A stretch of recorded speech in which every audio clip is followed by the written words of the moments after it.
Hello friends, past memories painful भी होती हैं और स्वीट मेमोरीज भी होती हैं। आज हम बात करते हैं पेनफुल मेमोरीज की। मैं हूँ Deepti Garg, NLP practitioner, reiki grand master और ट्रांसफॉर्मेशनल कोच। तो पास्ट पेनफुल मेमोरीज, जब हम उस दर्द से गुजर रहे होते हैं, पेन से गुजर रहे होते हैं, तब तो हम खाली किसी तरह अपने आप को संभालते हैं और गुजरते रहते हैं। लेकिन जब हम पीछे मुड़ के देखते हैं तो कई बार हम ये प्रश्न पूछते हैं, वाई मी, क्यों हुआ मेरे साथ ऐसा। तो उसका जवाब ये है क्योंकि भगवान आपको हीरा बनाना चाह रहा है। एक पत्थर और एक हीरे में फ़र्क ही क्या होता है? सिर्फ एक प्रेशर का ही ना। पत्थर में प्रेशर पड़ता है तो वो पहले काला हीरा बनता है और फिर असली हीरा बनता है। वो पत्थर जो पैरों के नीचे आता था, अब वो लाखों करोड़ों का शोरूम में बिकता है। तो यही तो एक फ़र्क है। तो जब भी पहला पॉइंट कि जब भी आपको लगे कि मेरे साथ ही क्यों ऐसा हो रहा है, तब आप यही कहिए, क्योंकि मैं हीरा बन रहा हूँ। और दूसरी बात कि जब तक हमको कोई मुश्किलें ना आए तब तक हम कुछ बनते भी नहीं हैं। अगर एक बच्चे को सुबह उठ के स्कूल ना जाना पड़े, पढ़ाई ना करनी पड़े, तो हम सभी जानते हैं क्या होता है, क्या बनता है वो बच्चा। तो बचपन से ही जो बच्चा पढ़ाई करता है, स्कूल जाता है, उसकी बात ही अलग होती है। एक रामधारी सिंह दिनकर की कविता है जो उन्होंने लिखी है। जब पांडव अपने वनवास को पूरा करके आए, जब उन्होंने जुआ खेला था और वो वनवास गए थे, तब जब वो वापस आए तो उन्होंने लिखा है, वर्षों तक वन में घूम घूम, बाधा विघ्नों को चूम चूम, पांडव आए कुछ और निखर, सौभाग्य न सब दिन सोता है, देखें आगे क्या होता है।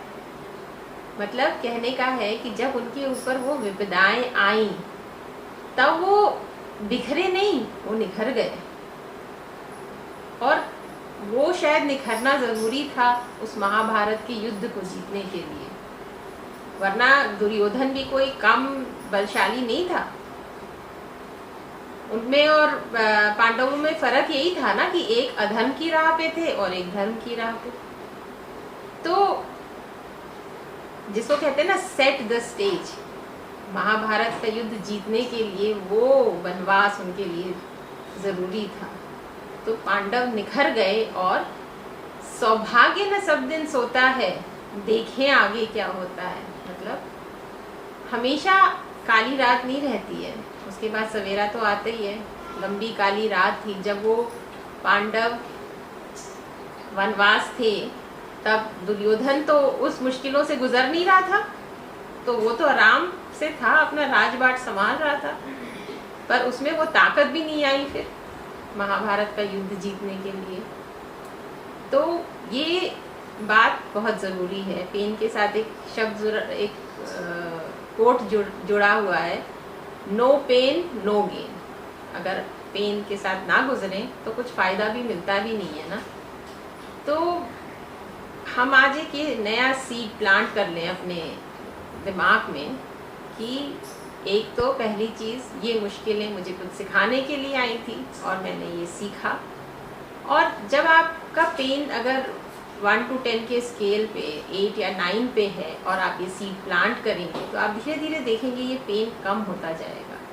आप लर्निंग उससे कर पाएंगे, आप उसे कुछ सीख पाएंगे और आगे बढ़ने लगेंगे। तो नो पेन नो गेन। और बिना पेन के तो हम खाली काउच पोटैटो ही बन सकते हैं।